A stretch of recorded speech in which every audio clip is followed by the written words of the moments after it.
What's going on, everybody? Welcome into another episode of For the Love of the Game. As always, I'm your host, Mark Belville, joined by my co-host, Steve Lewis. What's going on, Steve? How you doing today, brother? Doing wonderful, Mark. How are you? Not too bad. Excited to get episode 49 underway, almost to that 50th episode. Going to get started again, guys, like we always do. Want to talk about our sponsors really quickly. Want to talk about RX Hemp. Over at rxhemp.com. They got all natural CBD products over there. Make sure you guys go check them out. You guys get any aches and pains and whatnot, use code USN, RxHemp-USN. You can save 10% on your whole order. And then, as always, we're giving out sports picks and gambling picks. Go over to mybookie.ag and use that software. They got all your latest lines, player props, things of that nature.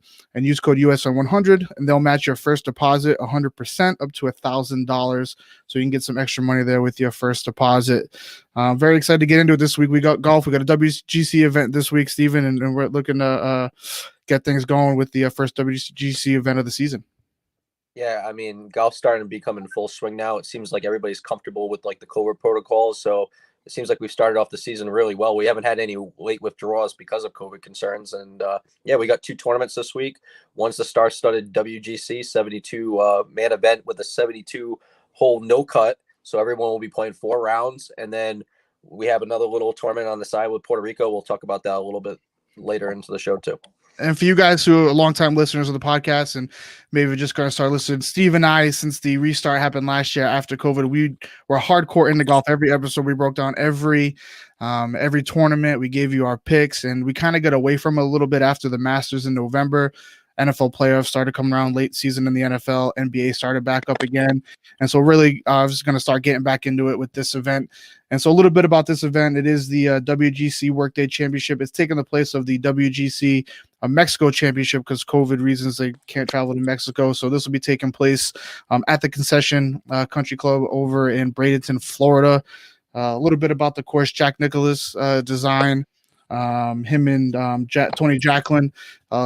Little fun fact about the course. I know you know this already, Steve, but for the listeners, the reason it's called the Concession is because in 1969 Ryder Cup, Jack Nicholson conceded a 2-foot putt to Tony Jacklin for the first tie ever in Ryder Cup history. So that's where the course got its name from.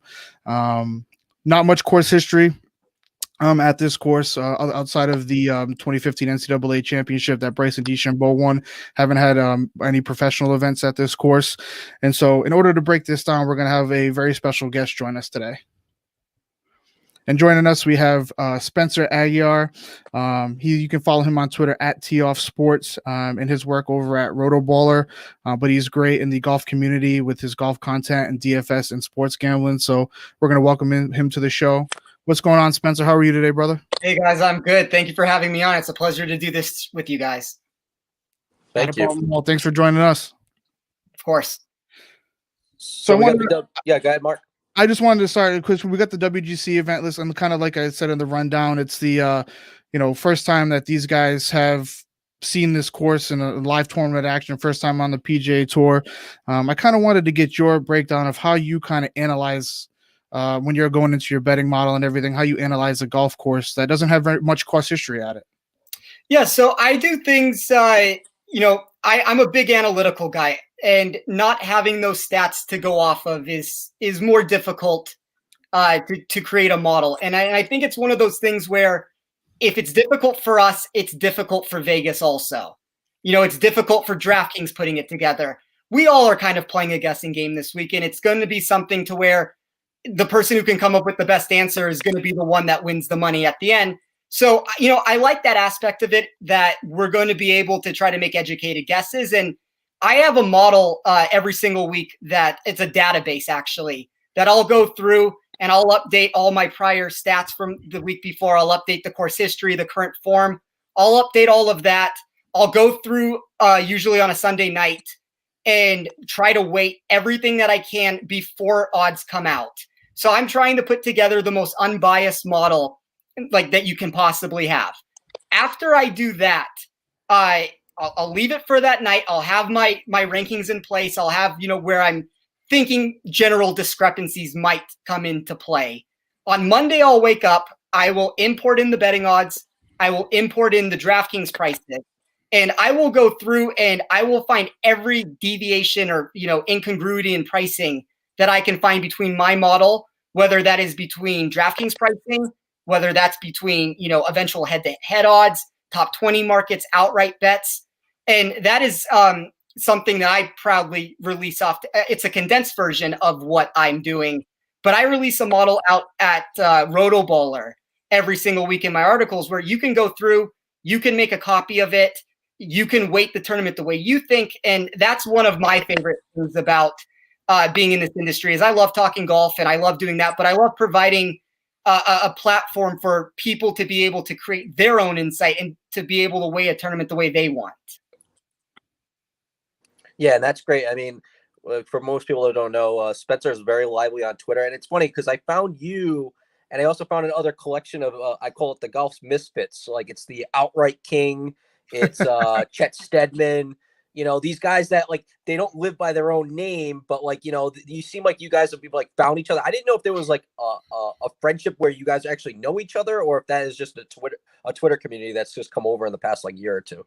No, I see. I didn't know them up until a couple years ago, but funny enough, they've become two of my best friends. I talk to them every single day. Both of them are very good guys and very knowledgeable when it comes to outright betting and head-to-head matchups. And both of them are great follows for anybody to go on and do. Like, I consider them two of my best friends and in this industry. I mean, they're two really good guys to follow. Yeah, we saw it, like, just retweets about, your big outright wins in the last couple of weeks with Berger and Homa. I just wanted to talk about, like, the process of the Max Homa pick. Now, he talked about in his interview after he won, he said, listen, I just fare well at tough courses that make me work. He's had past success there. He hasn't won in a little while, but you kind of saw it that he was kind of like hovering in like a top 5, top 10 the last couple of weeks. The week before, he had a bad double bogey, but it seemed like he recovered the next day to be able to, kind of like get back into the mix again. Is recent trends of like how guys in golf in their present form a big indicator of how you want to approach things going forward? Or is it really just based on like where they're actually comfortable in playing in different setups, whether it's on Bermuda grass, whether it's guys that can drive the ball deep, not guys that have better iron play? Like, what was it for you that kind of put you on Homa this week? I think it's player specific when you really dive into it. Homa was the guy that, and for the record, I am somebody that usually looks at things from a longer perspective. I run my model for a 2-year sample size, which is very long. And as the year goes on, I will start like condensing it a little bit to be more of just the last year stats. And so that's like a little, manipulation process in numbers that I'm doing. But when we're looking at guys that are going to be like, Homa is a really good example, and Jordan Spieth would be another really good example. It's guys that with long-term form aren't playing as well as they are in the recent form and time. And so for players like that, I'll usually go through, just to use it as an example, since we're talking about Homa. Homa was 30th on my spreadsheet last week. I had him as a negative value in the DraftKings market, and I had him in a negative value as in the outright market. And it's one of those things where there's certain players where if you go in and you start manipulating numbers, I started entering his last 2 months of stats instead of the 2-year sample size. I started trying to figure out, well, where is he gaining his strokes? Are they coming from putting? Are they coming from more concrete stats that we can base things off of? And when I manipulated the numbers to give me a different sample size for it, Homa jumped up to being the 8th ranked player in my model. And he was somebody that was more of a 40-1 shot with the form he was bringing into the tournament. So I think, like, for as much as you want to look at things from a longer sample size, because the shorter you condense it, usually, like if you're aware a person's playing well, the industry, the sports books, all those things are also aware that those players are playing well. And sometimes you can lose value there. But if you can then go add those numbers back into the mix and they're still coming out as values, those are the interesting guys that I like to try to grab that maybe the market is not as high on as they should be. Now, I think like a guy that we can talk about that kind of like mixes into like just being down on him. You had it in your article this week. It was Harris English. Harris English, like a month ago, was winning a golf tournament, and was getting priced into 9Ks all of a sudden on DFS. And now all of a sudden hasn't played well in like the last month. And now all of a sudden you're finding him in the mid 7s all of a sudden. So is that a guy that you just kind of like feel like that he has win capability and potential that you want to be able to put him into a lineup just because you know that he has that capability? Or does it really not matter what he's done the last couple of weeks because it's just based on course format? Well, let me tell you where I have him at my model, and let me bring this up really fast. So I have him 12th in my model. He's 18th in pricing, and we don't have very many players here. So, I mean, like, you see these big jumps in prices, and it creates a really soft pricing market to where in a normal field, even if you just expanded this to have, let's just say you make it a 156 player field like normal, Harris English is probably a guy that's going to be coming in the mid to high $8,000 range. And it's a weird way to look at it because you can't necessarily base things off of that in a 72-person tournament. But English is, he had a year essentially where he was performing as if he was a top 20 golfer in the world. And now we're pricing him down in a range where you can get him at $7,500. He's probably mispriced by, roughly $1,000 there. And it just becomes a really good value. Like, do I believe he can win the tournament? Maybe not. I mean, that's something to discuss. I do think he has a chance. Like, I think he's probably better than a 60-1 golfer. But if we look at his numbers on a lot of sites, like if we're just primarily looking at a top 20 market, English is a guy that is, minus, well, I can tell you what he is on DK. I have it in front of me. He's plus 138 on DraftKings, and he's minus 110 on FanDuel. And to put that into perspective, a guy like Webb Simpson is minus 110 on DraftKings. So, I mean, like, two different markets, two different places of looking at numbers. But you have one of the books that's essentially grading Harris English as if he should be a top, 15 player in the tournament. And then maybe even like a top 12 player in this tournament. And then you look at what he is on DraftKings, and you're closer to a guy that is, in the mid $7,000 range. And those are the types of values I like to find. So is that something like you had mentioned your model goes out to 2 years, the past 2 years, but recently this past week you shortened it to the last 2 months. Is that something you'll normally do in a week? Do you see more value in doing that? Or is that something when you hone in on like a certain golfer, like you did with Homa, where you're like, this last 2 years aren't showing, like you said, he was 30th, I think. Yeah. Let's see what the last 2 months show. Is that something you would normally do, honing in on a certain golfer, or is that like a weekly thing that you do? It's a player specific situation. So if I find a guy that is overperforming what he's done in a longer term sample size, Heath, Homa, I mean, Koepka to a lesser extent, I guess. I mean, he just got his win now. So now all of a sudden he's jumped back into a different range. But yeah, I'll go through with all those guys and I'll try to find, look, I mean, clearly something's clicking with them. Is it clicking because of something that is concrete that they can maintain? If yes, well, is it clicking on, is this a course it can click on? If yes, like, well, let's just keep trying to see how many things we can cross off. And if nothing gets crossed off with it, and it's like, no, this guy's just playing really well. He's a good fit for the course. He's a good value. Those guys, and usually that comes because they're a value in the market to begin with. That's kind of where you can find hidden value that a lot of people aren't recognizing. Now, since you have a 2-year sample size of most things, are you more in the outright game, like being like, I can't wait till this tournament comes up in a month because I know exactly who I'm going to fire at that tournament? Or the same thing down with like the major events. Like, obviously you can bet futures on them, but there has to be like a Spencer tournament that's coming up in the near future where you're like, I already know that this player is going to be locked and loaded just because I have basically the knowledge of what his analytics was last year there, the year prior to that, and kind of like manipulating what his form is now and what it possibly could be going into that field.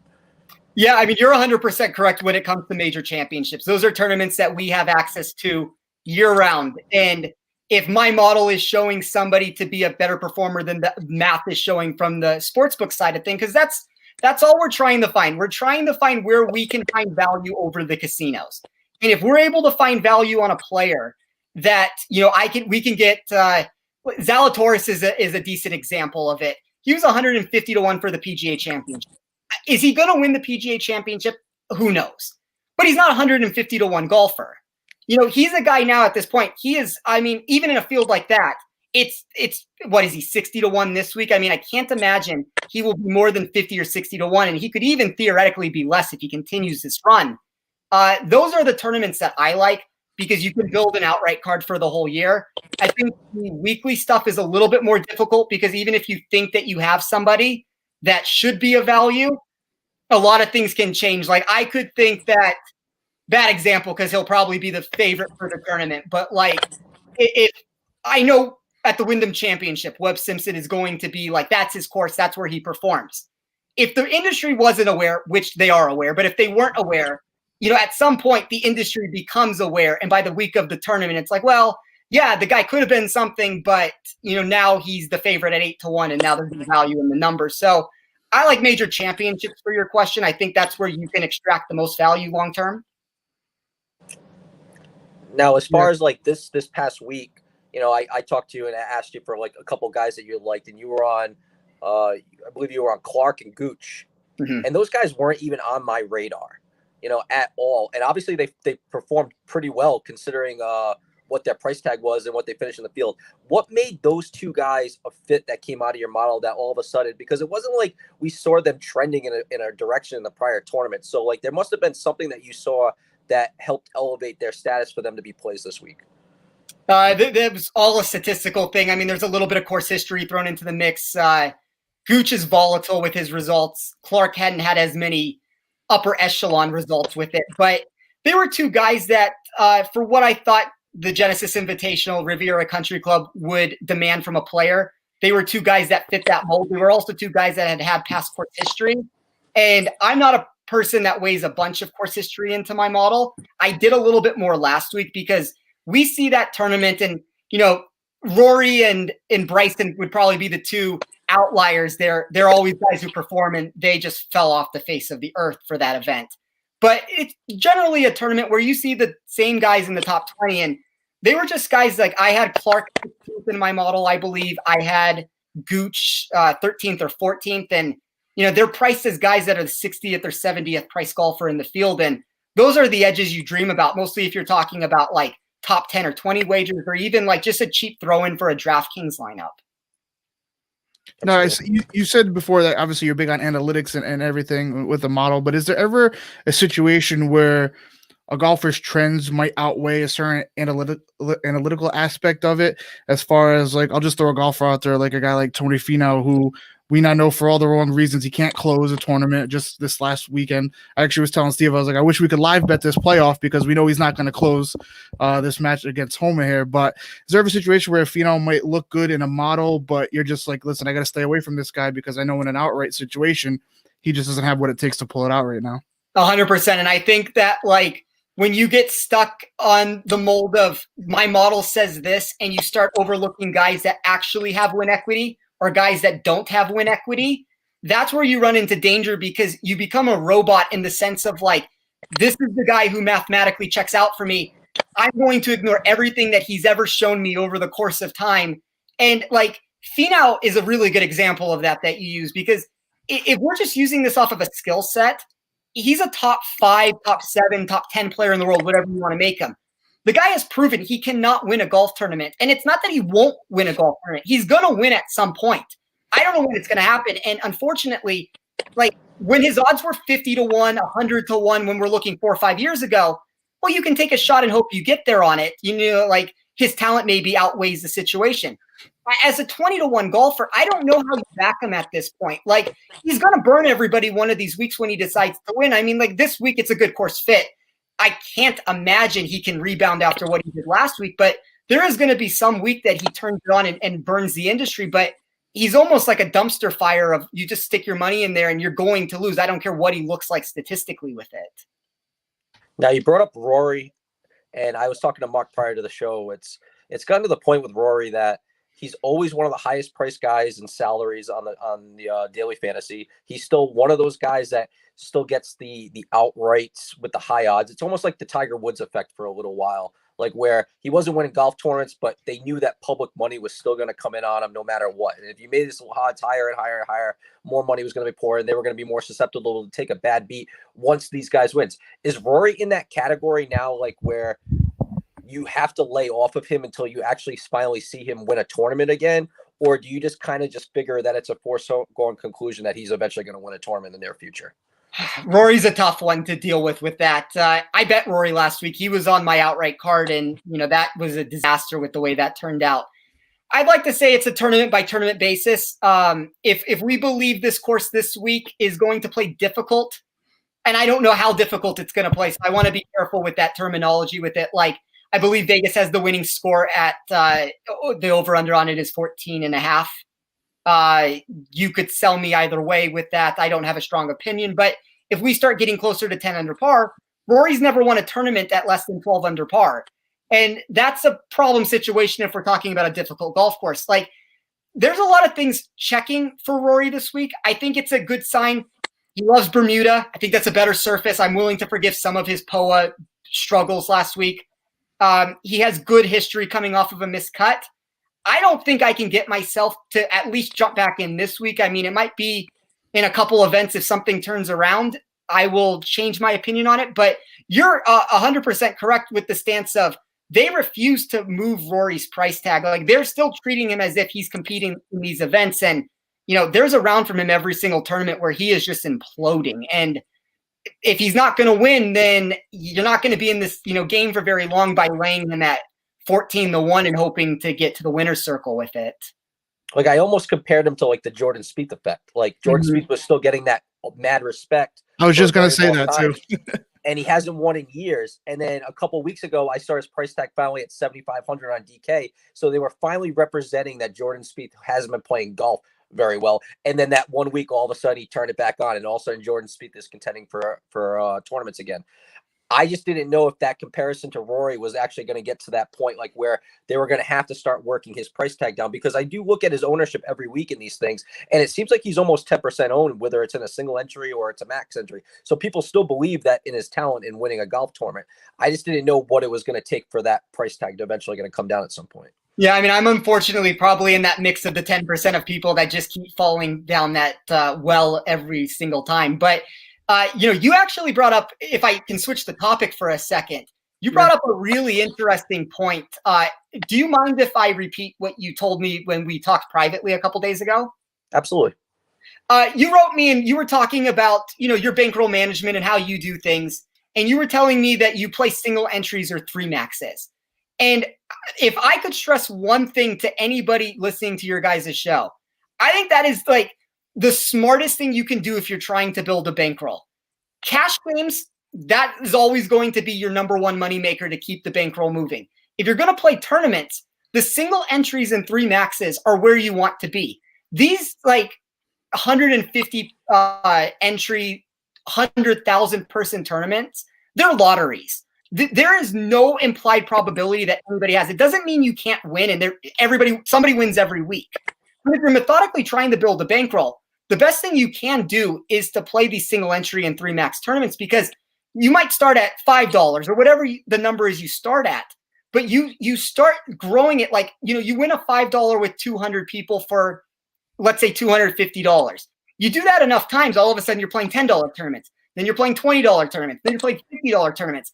And nothing has changed. You're still playing the same entry field tournaments. And I think that's one of the biggest misconceptions in this industry, is that everybody needs to play big tournaments to try to get that money. That's probably not the best way to do it. And that's another thing with ownership when you talk about it, is when you're playing single entries and three maxes, you don't need to be outside of the box as you would in the big fields. Like, you can deviate in one spot, and that's enough to win a 200-person tournament.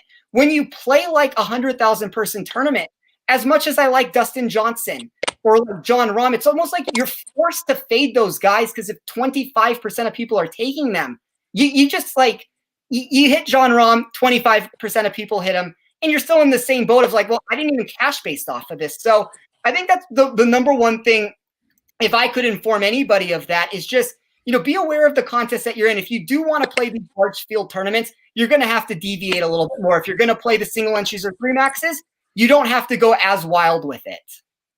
And I'll go back to a little story. Like, DFS golf might not be my best DFS game, but it's by far my favorite to play out of all the sports, which is the craziest thing. And I always say you have a 4-day sweat, and you have a 2-day sweat because you're trying to get your 6 golfers through the cut. And then basically once you get those 6 golfers through, you then get to sit back and see what happens, what falls in place. I came in second in a single entry because, like I said, like, I was starting to look at the mass entry events, because the one capability that you do have when you're entered in a tournament is you can scroll up the leaderboard and you can see exactly what the lineups of the guys that you have. And you can see that the same guy's got 100 entries in, and you can see that he's formulated a core 4 guys, and he's basically picked 2 random 6K players that he's eventually just trying to hit on in some way, some order, some fashion. In the single entries, you're putting your 6 best golfers out there. Obviously, you still do need to find a value. You still need to find a guy that's kind of like low owned. And ultimately, though, what I found is that I've been able to get 5 golfers through and still been able to make the money. And that takes a lot of pressure off of what you're trying to do every week, because it's a lot easier to get 5 golfers through than it is 6. I mean, that's just what it is. There's always going to be an outlier where you just feel like, like I kind of have to fit that guy in, or I have to be top heavy. I have to mid heavy. Sometimes you think you're putting a guy in the lineup that's an automatically can get through. And you start this week, JT wrecked lineups, Bryson wrecked lineups. And just like that, you can't recover from having that kind of price tag up there. So when you're constructing your DFS lineup, is it imperative that you kind of focus on the mid-tier, the hardest, because ultimately that's where you're going to end up making most of your money? Yes and no. I mean, to me, I try to usually focus at the top because that's where the majority of your win equity is. And just to touch on another point that you said, like if you're playing in a 150 person tournament, sure, you can buy 1 lottery ticket and win the lottery. But if you're playing in a 150 person or 150 entries per person tournament, you're still behind the 8 ball when you have people that are entering 150 lineups.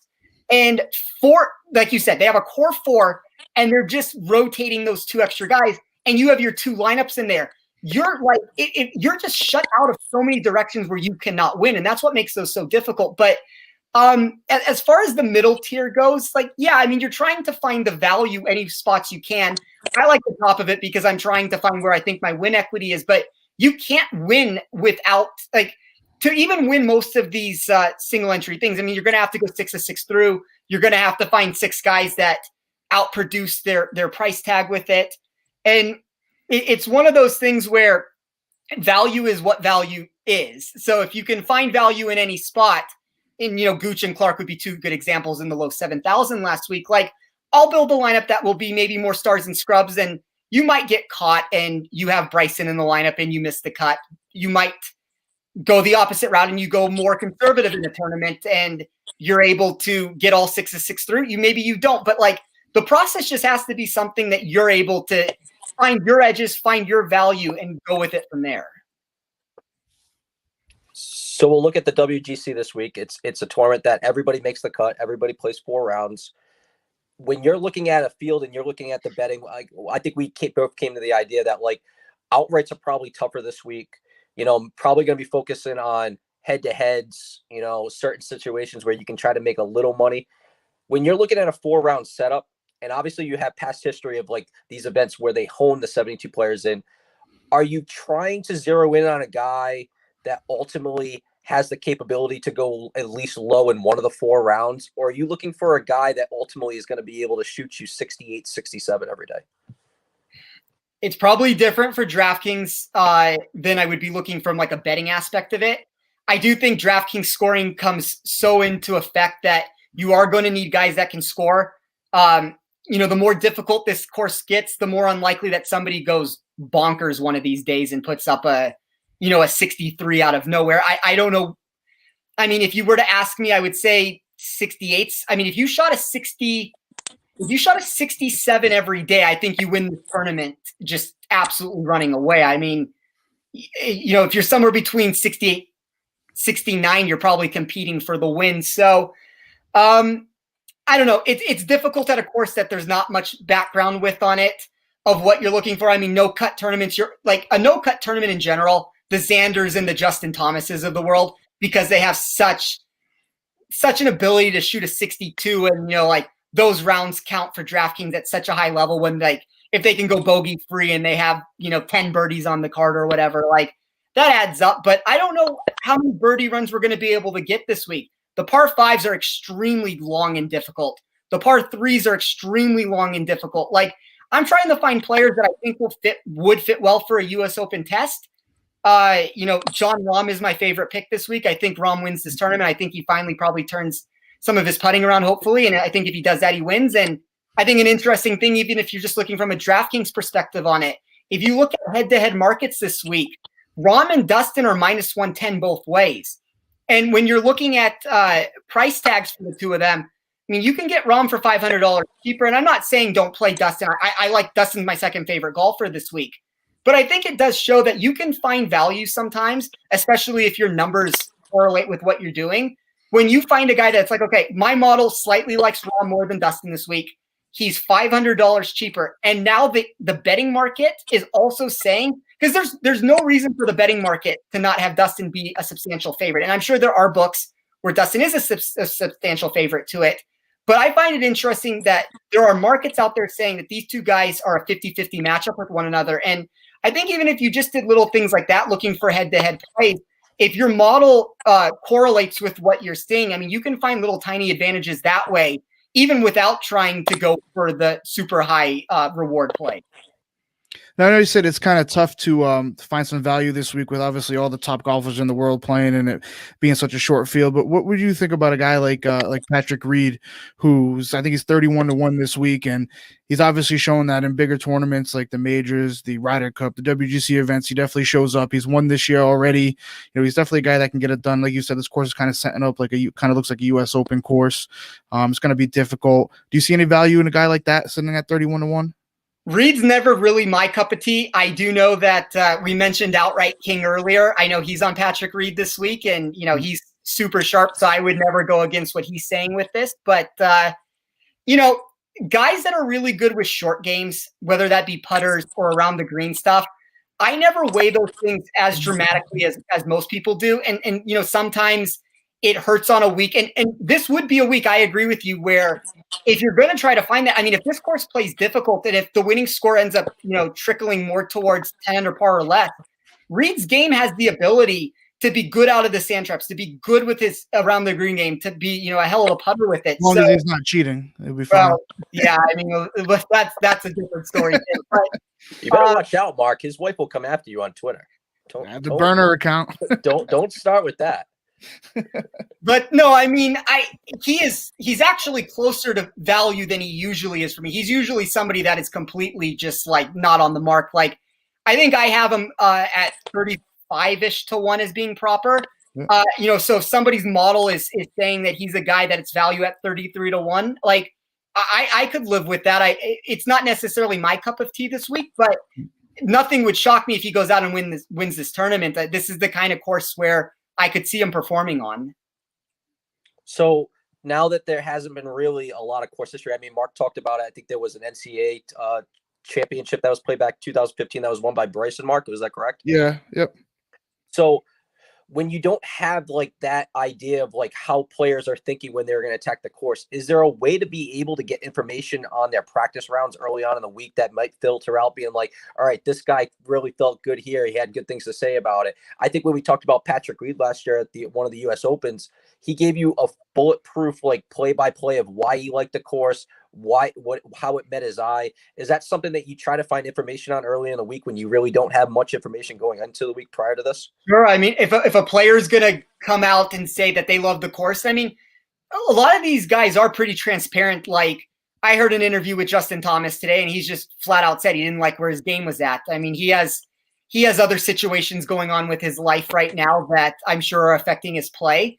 But yeah, I mean, if a guy is going to come out and say, I love this course, this is a course that I think can suit my game, I'm playing well, any bit of information that you can get to add value to what you think is, you know, a wager that you want to go to the window with, like I'm all for it.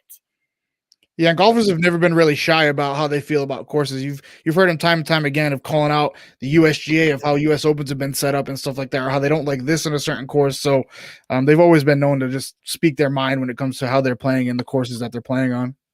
Yeah, I agree 100% with that. And I think any bit of information you can find with it is always optimal. So yeah, I mean, listen to interviews, try to figure out. I mean, that was actually, if we backtrack a little bit, it's one of the things that brought me on to Homa too, is like, I heard Homa in his interview say this was his favorite course at Riviera. And, you know, he grew up in that area and that's a tournament he wants to win. And I was like, you know what, let's go in and let's backtrack and let's look to see if we run this for a shorter sample size, what happens to him.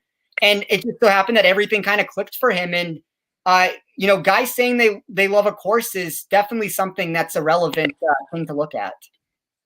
Now, I almost played McNeely just because of his second place finish in California 2 weeks ago. And he basically talked about he enjoyed the element of being out in California during a colder time. It brought back memories of him being able to play there when he was younger. That made him feel fit. Was McNeely and any other information like in your fit, like in those past couple weekends, just because you knew that he was a local town boy, and he probably did have good feelings about the course coming in? The local aspect of it is an interesting one. And we don't have fans out there. And I think if you look at like Xander, when he goes to San Diego, to La Quinta, like he runs into problems sometimes when he has fans out there. And I think that these guys with not having fans out there, they get to go play these courses in these environments that they enjoy. So McNeely was somebody that I did play at Pebble. I thought that was an interesting fit for him. I didn't have a ton of him last week. I wasn't like entirely off of him, but yeah, like if a guy's going to like the area, if he likes the element of what it is, and there's no added pressure of like friends and family and these big entourages being out there, I think it always helps if a guy is liking what he's seeing. So we know John Rahm's your favorite coming in this week. He shows the complexity of being able to, and I just talked about it, like knowing that he's going to play 4 rounds, like, he's eventually going to be strong in at least one of those rounds. That should put him somewhere in a point in the leaderboard where he at least has a chance to be there on Sunday. So ultimately, like coming into this week, like where is your focus on in terms of your betting strategies, like attacking a smaller field with 4 rounds?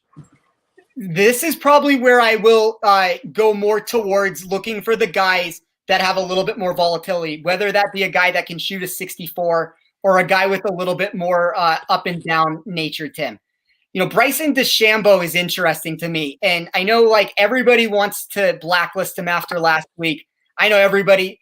And the one thing that's interesting is you saying like he won the NCAA title there in 2015. That's the only reason why people are going to go back to him. I wish he hadn't won the title there because I think it would make it a better DraftKings play if the whole world was off him. I think he's getting some forgiveness from that.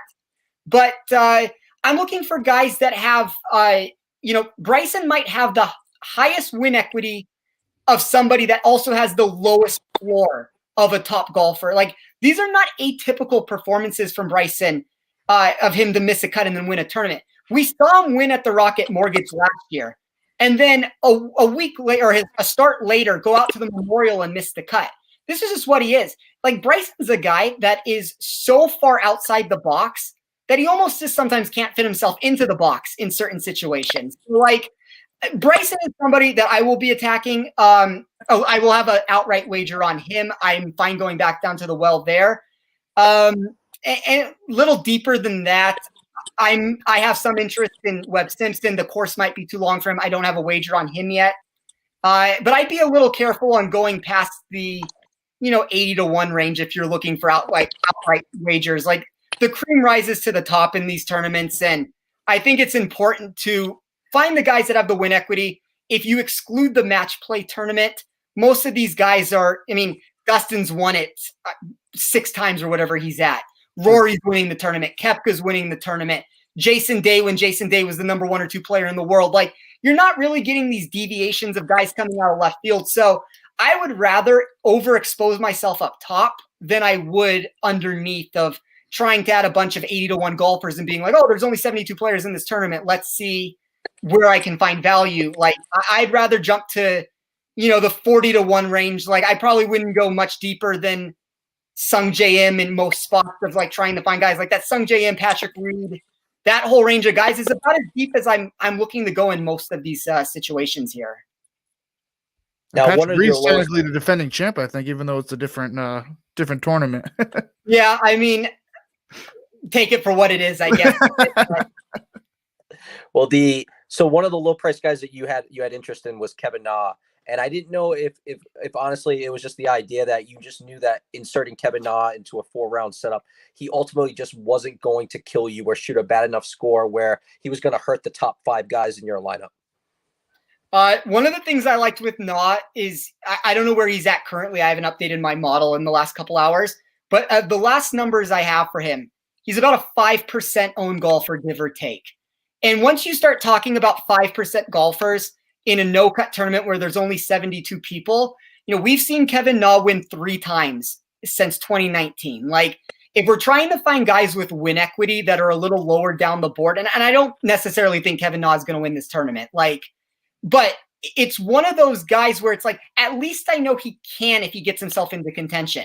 And sometimes just having that guy in the $6,000 range that is going to be lowly owned, under 5%, in the $6,000 range, it's like, that's the type of guy where if it hits, and if Rahm wins the tournament and Kevin Na comes second, all of a sudden, like, you've put yourself in a position where you are winning these GPP contests. So I like just trying to find guys that my model has a little higher than the industry consensus. I am, just to throw random numbers out there, I'm 14 spots higher in ranking position on Na than he is in the betting market. I'm 18 spots higher on the DraftKings pricing, and I'm about 18 spots higher than the industry when it comes to his ownership percentage. So I just think he's somebody who's cheap, that, his short game is so good that maybe he catches fire in other parts and the putter correlates with it. And all of a sudden you have a guy who gives you a top 10 performance. So we'll finish up around this. So, like, we talked pre-show about, the fact that there's 2 tournaments this week. We have, the star-studded field, and then we also have the Puerto Rico event. I believe Victor Hovland won that last year. Am I correct on that? I was a little surprised because I was like wondering if he was going to play his same tournament again, but obviously he's going to play the WGC if he has a real choice. So you have that tournament, and the idea is that DraftKings is offering play in that, but obviously the guarantees aren't that big, which is kind of disappointing because you have such an extended field. You feel like a lot more sharp plays would be in that field in terms of like the DraftKings and also the betting. Do you find that in a week like this, while the WGC is obviously the must-watch event that you want to, that you kind of deviate and start thinking about, maybe I should just kind of like focus on Puerto Rico a little bit, because, you look at like the Vegas odds, and you've got 5 guys that are ranked right at number 1 at both 16-1. So you're getting pretty incredible odds to start, instead of dealing with what you normally deal with in a regular basis of 6-1s with Dustin Johnson and whatnot. So when you see Puerto Rico this week, like, how do you interpret it? How do you look at that? Yeah. And I think you're spot on with that. Like, I wish there were better tournaments to be had with it. And we talked a little bit even earlier about this, and it's an interesting situation with it, because the more that you can, I guess, find a situation where the general public knows less about the tournament than they would the WGC. Like, most companies aren't necessarily writing a Puerto Rico Open article. I don't think there's as much readily available information. I think you have the course history. I think you have the given stats that you can find from a certain range. But I think that the general public, at least the people that are like the ones that are not the people that are as tuned in, they have no interest in this, because they couldn't tell you who Justin Suh is.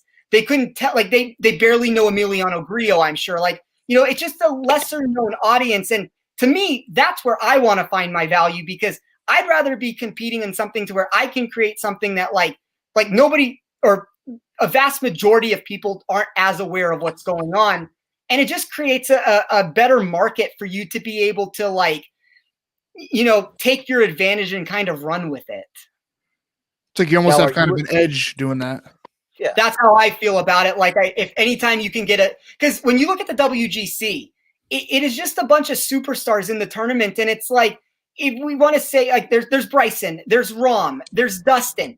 You go a little lower down in the thing, there's Hovland, there's Reed. There's so many people that any of those guys, if they go and they play their A game, they can win the tournament. And sometimes we're throwing a little bit of darts, and mostly not having a course that we know a whole ton about. And it's like, if we can take, from a modeling perspective, there's a lot of guys without stats, and that maybe makes it a little bit more difficult. But that also goes to show the bottom of the board is so bad that you can chop off like 40 players from the start and just start building a model of 100 players, and like, where you can find where your edges are in certain spots. And one of the guys I'm really high on is Justin Suh this week. His price tag of $9,000, like, I have him as the second favorite in this field if we're just looking at this from a betting standpoint. Emiliano Grillo is who I have technically as the favorite for this week. It probably won't go to the window with him, because I don't know he's another guy. I don't know what his win equity actually is. But yeah, I mean, those are the types of guys I'm trying to find. Like, Lucas Glover is showing good value. Just run up a couple guys. Or Patrick Rogers, showed some life last week. You might be able to continue it. And I think those are just an intriguing group of players that most people aren't going to know what to do with. And you're not going to see people entering contests as frequently as they would the WGC, even if it is a better field to be doing it with. Fantastic. So ultimately, we just want to say thank you for you coming on. This was a great conversation and continued success. You've been on fire the start of the season. And if anybody wants to go check him out, if you want to send a plug out, tell everybody where they should find you at. Yeah, you can find me on Twitter at TF Sports. I pretty much cover a golf tournament from any aspect you can think of.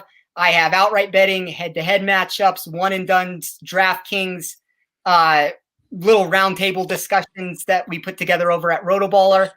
And, I'm always up for a conversation of golf. So, don't be shy to send me a message. And I really appreciate both of you guys having me on. It's an honor to do both of your guys' show. And I wish you guys success with everything also.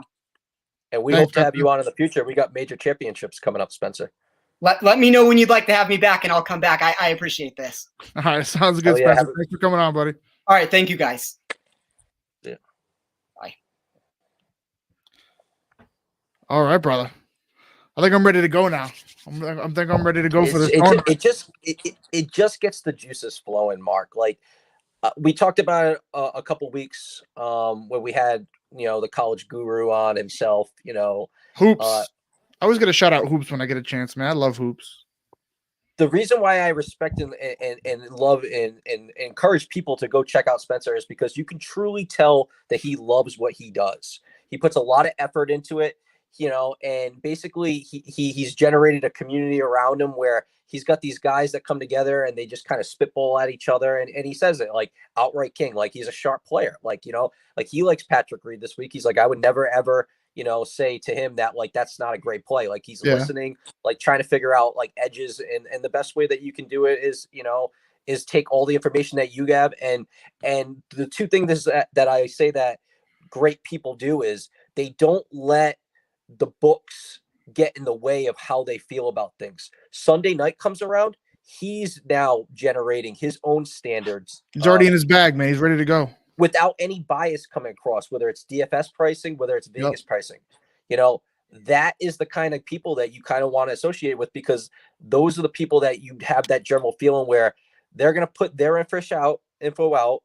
They're going to lay it on the map. You can evaluate what everybody else in the books think about it later, but then it's a great bounce off sector of why he feels one way and why the books are reflecting another way. And most of the time they're pretty close. Like, and it's very similar to what, like you brought up Greg, you brought up Hoops, very similar to what he does. And now he's got his lines 2 days in advance.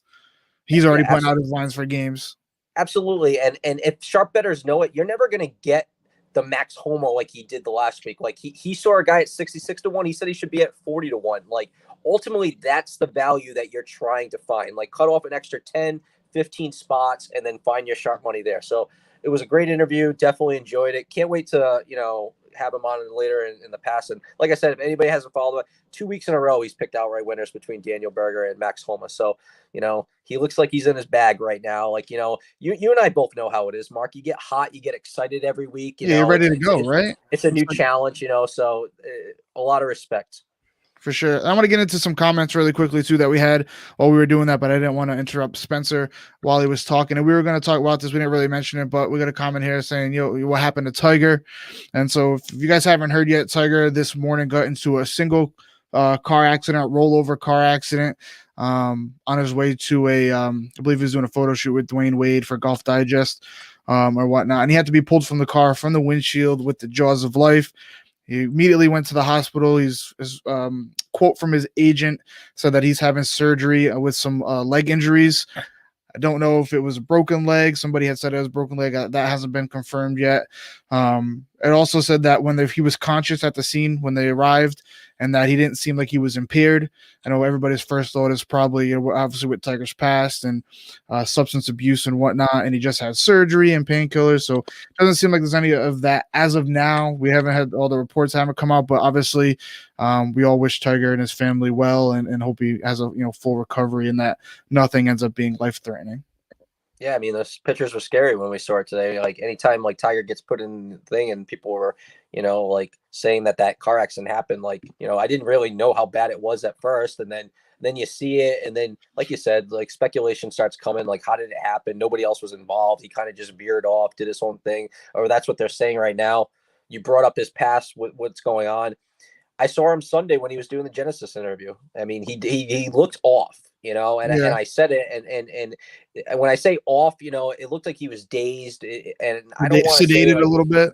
yeah, exactly. And from a guy, and we want to just assume that like these athletes are superhumans, but at the same time, like when you have as many surgeries as this guy has had in his career, like you need painkillers. Like there's no ifs, ands, buts about it. Like athletes have to deal with them all the time. It doesn't matter if you're the best athlete in the world. It doesn't matter if you're some schmuck that goes to the gym that's dealing with a little fucking back pull. Yeah. Like it's and like guys like get to a point like where, especially Tiger, where he probably knows how much he can push, but and how much he can't. So, like you said, like I would hate for it to come out that this was something that had to do with, an issue like that. I hope that, it was just, I mean, obviously the whole situation is bad in general, but you just hope that it's not a worse off situation because, he's trying to deal with his back. Now he's going to be coming back from fractures in his legs. He's 45 years old. Like you wonder how much more this man can take going forward. I mean, he's the best ever. We both agree on that. We all know that golf is better when Tiger is playing, no matter if he's shooting +6 or he's winning a tournament. So, yeah, definitely sad, definitely scary. I mean, we're not going to see him for a while now, I'm assuming. No, he's going to be. There was a report that he might not even play the Masters, and that's before this happened. And so, obviously, with this going on, we're not going to see him probably the rest of this year. We probably won't see him play golf again this year, depending on how bad his injuries are, which is fine. Take your time, heal up. But one thing I do know for sure, Tiger Woods will win another golf tournament in his career. I'm just happy he's alive. Like, like when you saw the crash and you just know that like certain reporting, they're not going to give you the full details. Like they're not. No, you're never going to know until after. You didn't hear about the accident until, I don't know, a couple hours after. Yeah, exactly. So they kept it under wraps pretty well. So normally like when they're pretty coy and they don't really come out with much information like that right off the jump, like I didn't know if they were hiding something at first. Like, so, you hear that he's in surgery. You think the worst at that point, right? Absolutely. So, prayers up to him, prayers up to his family, and hopefully everything's well. I know the sports world and everyone's just praying for him at this point. Hope everything's well. Completely agree, man. And before we wrap up the show, we want to do one little segment here quickly on the NBA All-Star selections. The reserves did come out today. I'm going to run those down for you guys really quickly. So in the Western Conference, we have Portland Trail Blazers guard Damian Lillard, Clippers forward Paul George, Lakers forward Anthony Davis, which is, I don't know how he got in there. He's been hurt for a while, but either way, we got Phoenix Suns guards Chris Paul and New Orleans Pelicans forward Zion Williamson. And then in the Eastern Conference, we have Boston Celtics got both of their young guys in there, Jaylen Brown and Jason Tatum. The Knicks have an all-star, which is kind of shocking. I don't think anybody expected this coming into the season, but Julius Randle has been balling out this year, so he is named to the All-Star team. Chicago Bulls guard, again, Zach LaVine, first All-Star appearance, another guy who was on the cusp last year a little bit. Some people thought he got snubbed last year, but he's able to make it this year. He's having a great season. Sixers guard Ben Simmons and Orlando Magic center Nikola Vucevic. Steve, after seeing these All-Stars come out, is there anybody that you think might have been more deserving than these guys with the season they've had so far, or do you kind of think that the coaches got it right with their selections? There's no Devin Booker. Like, it blows my mind that, like, I'm looking at the Western All-Stars right now, and Chris Paul's made the team over Devin Booker. Like, I think we both come to a conclusion that Devin Booker's the best player on that team, no? Devin Booker is the best player on that team, and I said this to you too. Like, I don't know how a guy like that with his team and how good it is. The only way I see the coaches kind of going Chris Paul over him. I mean, I think they could have both made it, but like, what were the Phoenix Suns before Chris Paul got there? Do you know what I'm saying? Like, well, I think that's a lot of the reason why Chris. I think that's a lot of the reason why Chris Paul made it last year as well with OKC. Well, hold on one second. Who was the most exciting team in the bubble last year or this year? right? This year, the Phoenix Suns ain't. No, it was last year. It was last year. Yeah, so I was like, what the hell's going on? COVID pandemic, the bubble, like it's Nobody been, knows it's what year it is anymore. But yeah, they were 8-0 in the bubble. So they were exciting. They were a good team. But like, let's not 8 games of the bubble. Let's not like forget the rest of the season. That was still included the last season. The Suns overall didn't have a good season last year, and now Chris Paul's there, and then basically at the break, almost at the All-Star break, they're the top team in the Western Conference. No, I agree. I mean, that was one of them. I thought Damian Lillard should have been a starter. I thought he was very deserving to be a starter this year. So I had an issue with that. And then the last one, and I think it's just who would the fans rather see more was the pick here. I honestly felt like Zion getting picked over Brandon Ingram was an interesting decision. I really do feel like Brandon Ingram is more integral to the Pelicans' success than Zion Williamson at this point. I'm not saying in the future it's going to continue that way, but I'm saying at this point right now, I felt like Ingram was way more important. Yeah, I completely agree with you. I think Ingram's the best player on that team. And again, this is more so I could see if it was a fan vote for the reserves. Zion obviously would get all the praise there from the fans and everything like that, but this is the coaches that picked the reserve, so they're obviously seeing something where they think Zion's the guy over Brandon Ingram. I don't know if it's because Brandon Ingram got his first, last year when I was Zion's turn. I'm not sure, but I think Brandon Ingram right now is the better all-around player and the better player on that team. For me, I'm going to go to the Eastern Conference. I think they got it right with the Levine and the Randall's pick, with those two teams being the 7th and 8th seeds. They currently have those two teams, the Bulls and the Knicks, in a playoff spot right now. I know they had to Gordon Hayward. He's having a hell of a season, but the Charlotte Hornets are, right outside that playoff spot. And he's hurt right now as well, so he's having a good year. But one of the biggest snubs, I think, for me is a guy like Domantas Sabonis. He's got he's the best player, in my opinion, on that Pacers team right now. He can do it all. He passes, he can score. He's got some great averages this year. And I think he got snubbed. He's got the team sitting at the 4th seed in the Eastern Conference right now. And other than that, though, I think they pretty much got it right, because you have guys that were capable of being an all-star like a Bam Adebayo or Jimmy Butler, but that team success just isn't there. They're both the Heat are definitely underachieving after going to the finals last year. They're both 4 or 5 games under 500. So overall, that in the East, and then like you said, the Bookers and the Ingrams in the West. I think other than that, they pretty much got this thing right. And I'm not a fan of Anthony Davis making it. Like, I don't think there's enough. Like, obviously, we know Anthony Davis is an all-star. Like, every year he can be an all-star. Every year he can be an MVP candidate. He can play 5 games and he could be an all-star. Like, we know that. But he hasn't really had that big of a sample size this year because he's been out. He's been injured. And so I think a guy like Devin Booker could have definitely made it over a guy like Anthony Davis. See, it bothers me, though. Like, I know that we talk about, like, deserving, and we talk about, obviously, what the fans want. For me, and I'm never going to argue with you that Kyrie, Kevin Durant, and James Harden are 3 of the best basketball players in the NBA. But on this year, coming in, I felt that the coaches had a chance to make a statement to a player like James Harden, being like, we didn't really like the way you handled your situation down in Houston. Yeah. And whether or not you were deserving of an all-star nod, we've got 3 guys that are like in the rotating chair circle right now. Like, Kevin Durant's out.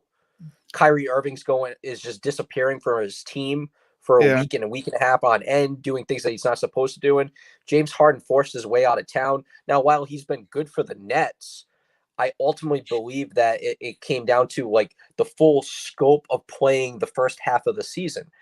I'm probably going to go the wrong route on this, but is there ever a chance, Mark, that you feel like sometimes, whether or not it's the right decision, you have to make the hard decision to say that from a personal standpoint, maybe you should leave some of these guys off the all-star team just because of the way that they've acted and they've held themselves as professionals? Yeah, I think you're completely right on that. I think it's one of those, especially with the James Harden situation, where like he's in the Eastern Conference now, and he made the Eastern Conference All-Star team, but he played half the season so far in the West. Like, how can you take what he did, even though he had a good start in the West, and he kind of faded off a little bit right before he wanted to get traded and whatnot. But what he did in the West, I don't think should account for what he did in the East. And again, like you said, the whole thing that he did where he was forcing his way out of town. If the coaches really have an issue with that, and owners and everything like that, like, set an example. You know, be like, hey, we're not going to vote you an all-star. I don't know how much this really means to James Harden. Like, I don't think if you didn't vote him an all-star, if he's like, yeah, whatever, I don't care. I've been an all-star and an MVP multiple times. Like, I don't need this all-star game. It is what it is. But again, I mean, it'd be like setting, the precedent and setting a point. Like, you guys, for younger guys, maybe like, hey, you guys can't do this, or else you're not going to get those accolades that you might deserve. I just think it's a bad look. Like, I get that we want the best players in the All-Star game, but in a year where, you have to kind of take a little personality into it. Yeah. I just felt like there's some guys, like maybe a Chris Middleton, maybe a DeMontis Sabonis. Guys, I was going to say, like, another thing too is like it's one of those things where, like, it doesn't show. It's not setting a good example for the younger guys. And I'll bring it like one guy that I think actually, and I forgot to bring him early, but I think the guy snubbed is a guy like Trae Young. So I know Trae Young, he made it last year, but like he's averaging almost 28 points a game this year. Like, the guy's clearly one of the best. Like, he's having arguably a better season than Kyrie Irving, right? Or I would say maybe a better season than Kyrie Irving. Like, but Kyrie Irving is Kyrie Irving. He's a fan favorite. He was voted a starter. Like, you're not going to, unfortunately for Trae Young, no matter how good you play, Trae Young, you could average 32 points a game, 10 assists, double, whatever, and you're not even going to be voted on by the fans to be a starter because Kyrie Irving is a fan favorite. Uncle Drew, he's in the Eastern Conference. I don't think that's fair to a lot of these players. I think ultimately, like, you got to take away the power from the fans a little bit. But like I said, like, you don't really deem this All-Star game that important. There's really nothing on the line. I think the cool part about it is it's going to be a dragged out one-night show with all the events coming into play, with the 3-point contest prior to the game, the skills competition, then they're going to be doing the dunk competition at halftime. So ultimately, like, we know that the players really, for the most part, don't want to be here. So you're not going to really get an exciting game. Mark, what's the score going to be? Like 220 to like 207? I don't even know if it's going to be that high. Like, none of these guys want to be here. Like, I don't think it's there. I think they're just going to be going through the motions. Cool, fast breaks, no defense. Yeah, that's true. There was that one All-Star game, like, where one team would get a layup, the other guy would quickly inbound it, throw the Hail Mary pass down the other end, no one would be there, and then they were doing it back and forth for probably about 8 minutes of the court. Well, they are keeping the same rule as last year, where they're going to have the Elam ending now, like they do in the. Remember they did that last year? I do. So I think that's awesome. I love it. I think that's the best way to do it. You set a number, you got to get to that number, and that's your winner. And then they play. Well, no, they set a number, and then once one team gets to that number, they play. The team has to then score 11 points after that for them to get to the conclusion. So it's kind of like for people that are not. I'm telling you, the Elam ending is after you get to a certain, like, once you get to it's 11 points after you get to a certain number. So. Well, that's what I said. That's what I just said. But that's a number. So if you're going into the fourth quarter, right? Going into the fourth quarter, whatever the score is, say it's like 76 to 78, which would be a lot more than that. It's 11 points from the best team. So it's 11 points from 78. Then that's the first one. Said. No, you didn't. You said you set a number, and then it's 11 points from that number. No. This is recorded. Wherever they can this again. No, I said, and then whoever's winning the game from that point, that team has to score 11 more points. So if a team is trailing the other team by 4 points, they now have to score 15 points to win. Am I not correct when I say that? You are correct, but that's not what you said. It is what I said. That's what you meant, but that's not what you said. Well, I mean, we're going to have to go back to the tape on that. We will. We're going to go back to the tape on that. But for people that don't know where the for people that don't know where the Elam ending originated from, it comes from the college basketball tournament that they do during the offseason, the $1 Million tournament. And basically that was the ending. And it's awesome. It really is. Like, because when it comes push to shove and people know what they did, we saw it last year, like when they were trying to get close to that number, like there was some pretty hardcore defense played at the end of that game. Such an exciting game. That was one of the first basketball action we got since COVID, was that tournament. Yeah. No, yeah. I mean, that's true. And I watched every game of it. Those games with that Elam ending, it makes those games so much more exciting than they probably normally would be. Well, yeah, not only that, but you're watching college alums play together. Boeheim's Army, dude. Yeah, that you've watched these players like 10, 15 years ago, and they're still playing. Travis Diener from Marquette, so Eric Devendorf. Yeah, it's awesome. Like you kind of, it's a time machine. You're like, oh, that guy still looks 28. But like he's still playing. They might be coming over from Europe. They might, they might all be these guys about are professional basketball players. Either if they didn't make the NBA, they're G leaguers or they're European. They play overseas in Europe and play some sort of professional basketball at some point. So they're still very talented players. Yeah, one of my favorite players to watch, like back in the day, was Aaron Kraft. And then every year he comes back for this Ohio State, the alumni year. Didn't do it this past year because he was stuck in Italy with obviously all the COVID stuff going on and whatnot. But shout out Aaron Kraft. But yeah, like I love that little is it $1 million or $2 million tournament? I don't really remember. It's $1 million. To those guys, they're each getting like what $160,000 a piece. For playing probably like a week and a half of basketball. So and that's big money for those guys that aren't getting millions in the NBA. Those are they're still getting decent paychecks overseas, but like that's a good chunk of money for a guy like that. Absolutely, I definitely agree. All right, man. So we're gonna wrap this show up really quickly, and like we said, man, we got the Workday Championship this week, and we gave you some picks. And go ahead. Do you have a college game this week to give out to the fans? Oh, you want to give out some college picks? I'll give. Well, I didn't say picks, but I'm just saying like. I'll give one. You want? Go. You go first. Go before you go. You go first. I'll go second. All right. Well, tomorrow's slate, interesting. Your boys, North Carolina, basically waved their hands and said, "Hey, does anybody want to play us this week?" Again? And now it was. Now it's Marquette. Marquette waved their hand, and Marquette's now rolling into North Carolina. Marquette's going to get that smoke just like Northeastern did last week. I mean, yeah, because Steve Wojciechowski is just the worst coach of the history of college basketball. But pretty cool dynamic that a Duke player is going back into North Carolina to be able to take on that old fart Roy Williams. Anyway, that's near there. I just wanted to let you know that was happening. That's not where my pick is landing this week. The tournament bound North Carolina. The tournament bound North Carolina. I mean, yeah. I mean, Kentucky, in some people's eyes, at 8-13 right now, or whatever they are, is a tournament-bound team. There's no way. Duke's all of a sudden a tournament-bound team. Like, get these blue bloods out of here. Just because there's no NIT, I don't want to smell you this year. Get out of here. Anyways, the game that I'm going to be tuning in on this week is going to be Seton Hall Butler.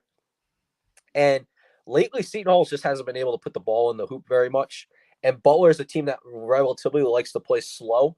So I'm looking at a total at 131.5. It's an ugly number, but I do believe firmly that it's first team to 62 wins this ball game. So I am going to be looking at the Butler Seton Hall under 131.5 tomorrow. The under, huh? That's where I'm going to fly with. I like it.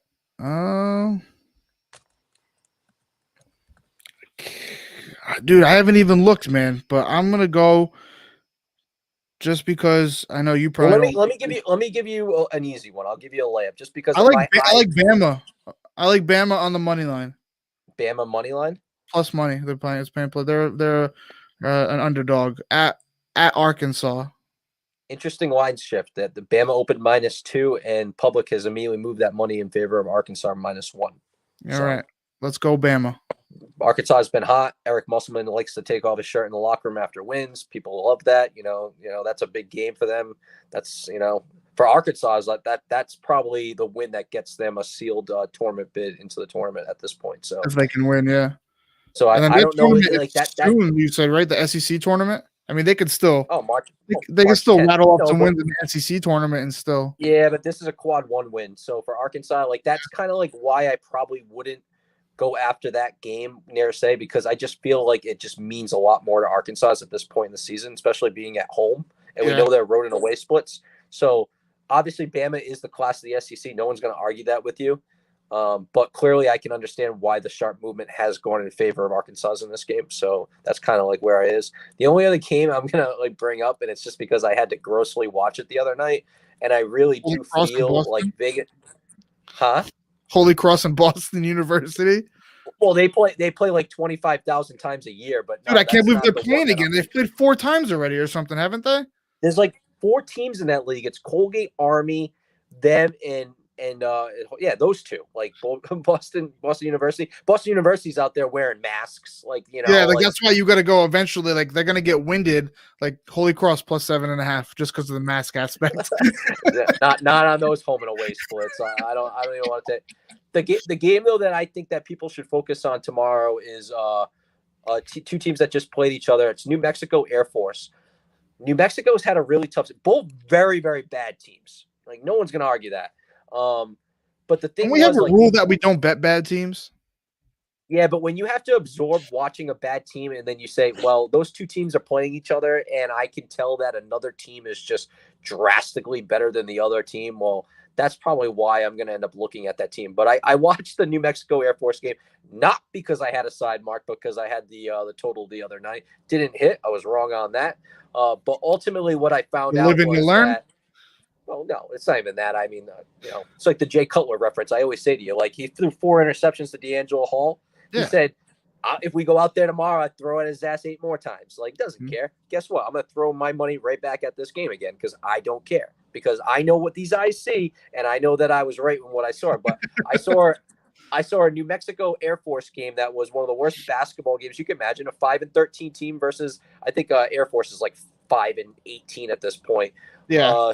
So yeah, just absolutely terrible. And Air Force lost by 8 in that first game, 73-65.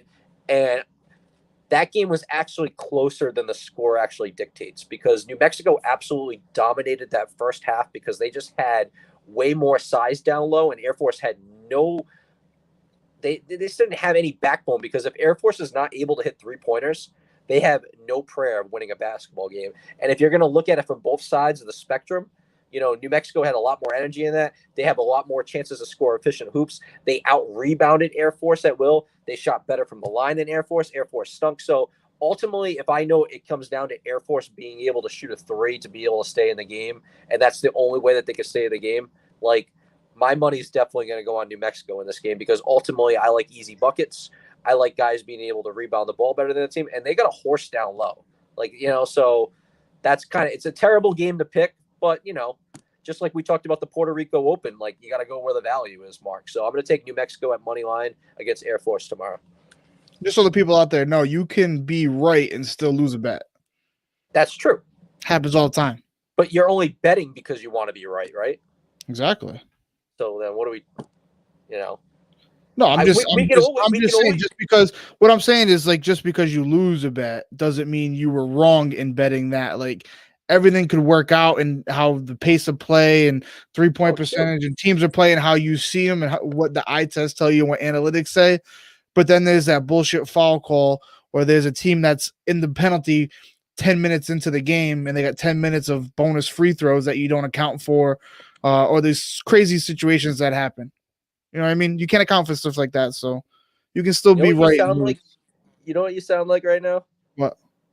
A guy that's been out of the game for a few days. Would he get some clarity over there? No, I'm just saying the way it works now. Like, this is a bystander being able to look in and be like, well, this is what happens. This is what you can't contest for. Like, yeah, I understand that, but ultimately we're trying to get to the goal of finding where we should put our chips in the middle on. So ultimately, while you can't account for those things, you can't account for the zebras blowing their whistle 25 different times. But that's what I'm saying. From a skill standpoint, when I see one side against the other side, like, to me, like, they're both terrible teams, but one's not as terrible as the other team. Is that fair to say that? Yeah, one sucks worse than the other. I get it. But you're right, though. Like, Air Force could go out and win by 25 tomorrow, and there's nothing I can do about it. So that's what I'm saying. Like, if Air Force goes out and wins by 20, and Air Force is in the penalty 5 minutes into the game, and something crazy happens, like, you can't account for that. But you were right in your analytical view of the game and your evaluation of the game. Thank you. I appreciate you saying that. That's what I'm trying to say to the people is that you can always be right in that aspect, but there's things you can't control. Yeah. You got eyeballs, you've got, like, the recency bias of them both playing each other. I mean, I tell you all the time, like, the best thing that you can do in this world is look for your spots, right? And the last 2 nights for me, my spots haven't even been because of things that I've been able to look down the board and be like, yeah, I really like that. It's been based on late news. Like, yesterday it was Roman Penn out for the season for Drake. Immediately my money went on Evansville. I took the 12 points. I barely covered because a walk-on almost killed me at the end of the game. But, we were on the right side of the numbers. Can't account for that walk-on. Tonight, you had Florida versus Auburn, and you saw Auburn as a little bit of a favorite. And then all of a sudden, 5 minutes before tip-off, Sharif Cooper, 5-star freshman, a guy that, is very integral to the Auburn Tigers, gets ruled out. gets ruled out. Now, I wasn't on that game all day, but what did I say to you? Sharif Cooper is enough for me to sway my judgment and say that Florida now has a pretty overwhelmingly good opportunity to win this game tonight. Whenever you take a team's best player and he's ruled out, you immediately see value in the other side. But, we saw it with Drake the other night. Like two of their best players are going for the season, and Uneke, I don't even know what his name is, Jujefe, I want to say Jujefe or something like that. he comes out and he scores 38 for him. You can't really attest that. Maybe Auburn turns around and and they play better without Sharif Cooper because they just share the ball, and Florida doesn't know how to prepare for a team without Sharif Cooper on the floor. But like I said, news is your best friend. Sometimes you and I both know that your eyeballs can tell you one thing. We watch enough Auburn basketball to know how important Sharif Cooper was to that team. So for me tonight, it was basically just saying I just think Florida's got a better opportunity to win now. It wasn't something that I was ever locked into, but that late news can really jar. We just saw it with Bradley. Bradley was playing Missouri State last week. On the eve of that game, Bradley's four or five players gets ruled out. Two of them are starters. That was enough to push the line from, I think it was 2 all the way up to 7 right before tip-off. And I think Missouri State blew them out. So the college game is really tough to recover. We talked about it earlier on in the season with Oklahoma State and Iowa State. Iowa State had 6 guys ruled out right before tip. It didn't really matter what the line was at that point. You had to put your money on Oklahoma State because you assumed that they were going to be able to handle a team that's terrible and that doesn't have 4 starters in their starting lineup. Because in college basketball, you're not in the NBA where everybody's a paid athlete and was the best player coming from their college team. You only have so many good players that are scholarship players on your roster that can fill in when you need to, take a player out. And most of the time, they're not going to be able to fill in for the stars that get taken out of the game. Yeah, I completely agree with that. But let's wrap this thing up, man. We want to thank you guys for watching, tuning into this, and listening to this. If you listen to this on in podcast form, make sure you check us out on all the podcast platforms and leave us a review, 5 stars. Let us know how we're doing. It helps greatly with the show, helps with exposure of the show. And make sure you follow us on Twitter. I'm at WiredSports_CEO. You can check Steve out at slewis5656. We got a big episode next week, episode 50 next week. So I'm going to be doing some things on the little giveaway. I'm not sure what yet, but stay tuned to the Twitter account. I'm going to post something and see if we can get you guys some merch maybe or something like that to one lucky fan who has to do something. There's going to be some guidelines, so I'll tweet it out and let everybody know on there. So make sure you follow us so you can get involved with that. And then we'll be back next week with episode 50 For the Love of the Game. Peace, guys. Ciao.